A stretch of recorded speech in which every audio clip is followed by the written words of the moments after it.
Chapter 11. Now King Solomon loved many foreign women, together with the daughter of Pharaoh, women of the Moabites, Ammonites, Edomites, Sidonians, and Hittites, of the nations concerning which Yahweh said to the children of Israel, You shall not go among them, neither shall they come among you, for surely they will turn away your heart after their gods. Solomon joined to these in love. He had 700 wives, princesses, and 300 concubines, and his wives turned away his heart. For it happened when Solomon was old that his wives turned away his heart after other gods. And his heart was not perfect with Yahweh his God, as was the heart of David his father. For Solomon went after Ashtaroth, the goddess of the Sidonians, and after Milcom, the abomination of the Ammonites. Solomon did that which was evil in the sight of Yahweh, and didn't go fully after Yahweh, as did David his father. Then Solomon built a high place for Chemosh, the abomination of Moab, on the mountain that is before Jerusalem, and for Molech, the abomination of the children of Ammon. So he did for all his foreign wives, who burnt incense and sacrificed to their gods. Yahweh was angry with Solomon, because his heart was turned away from Yahweh, the God of Israel, who had appeared to him twice and had commanded him concerning this thing, that he should not go after other gods, but he didn't keep that which Yahweh commanded. Therefore Yahweh said to Solomon, Because this is done by you, and you have not kept my covenant and my statutes, which I have commanded you, I will surely tear the kingdom from you, and I will give it to your servant. Notwithstanding, I will not do it in your days, for David your father's sake, but I will tear it out of the hand of your son. However, I will not tear away all the kingdom, but I will give one tribe to your son, for David my servant's sake, and for Jerusalem's sake, which I have chosen. Yahweh raised up an adversary to Solomon, Hadad the Edomite. He was of the king's seed in Edom.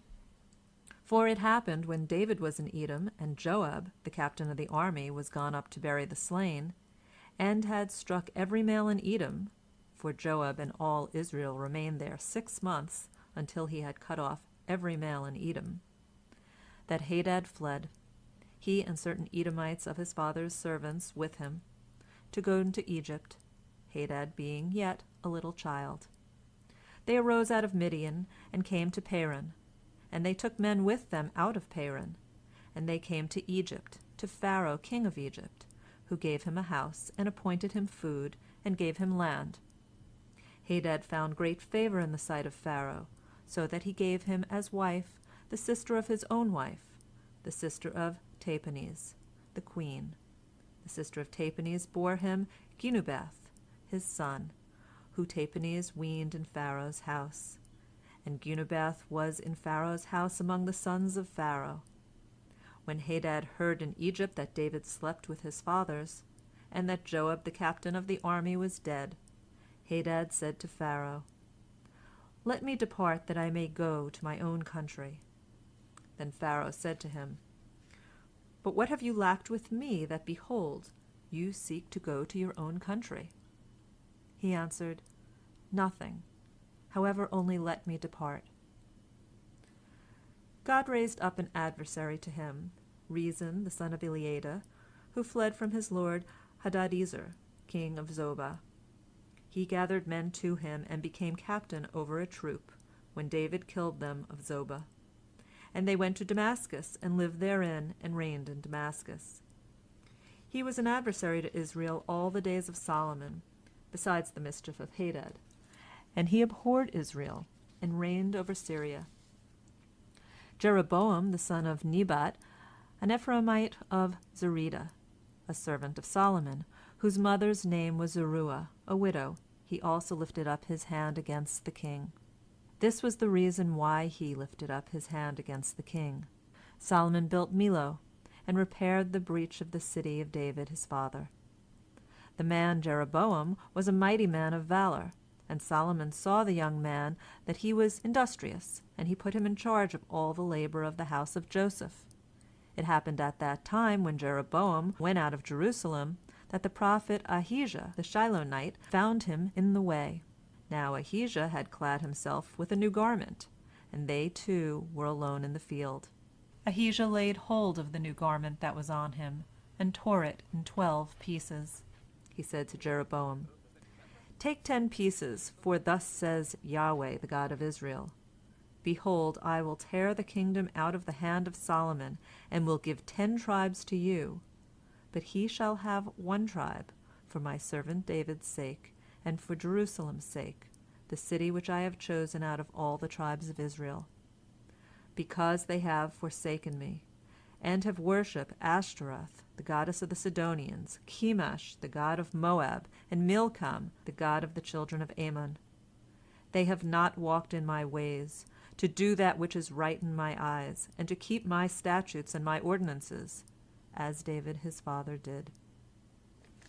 However, I will not take the whole kingdom out of his hand, but I will make him prince all the days of his life, for David my servant's sake, whom I chose, who kept my commandments and my statutes.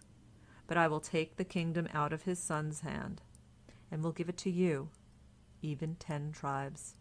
To his son will I give 1 tribe, that David my servant may have a lamp always before me in Jerusalem, the city which I have chosen me, to put my name there. I will take you, and you shall reign according to all that your soul desires, and shall be king over Israel. It shall be, if you will listen to all that I command you, and will walk in my ways, and do that which is right in my eyes, to keep my statutes and my commandments, as David my servant did, that I will be with you, and will build you a sure house, as I built for David, and will give Israel to you. I will for this afflict the seed of David, but not forever." Solomon sought therefore to kill Jeroboam, but Jeroboam arose and fled to Egypt, to Shishak, king of Egypt, and was in Egypt until the death of Solomon. Now the rest of the acts of Solomon and all that he did, and his wisdom, aren't they written in the book of the Acts of Solomon? The time that Solomon reigned in Jerusalem over all Israel was 40 years. Solomon slept with his fathers, and was buried in the city of David his father, and Rehoboam his son reigned in his place.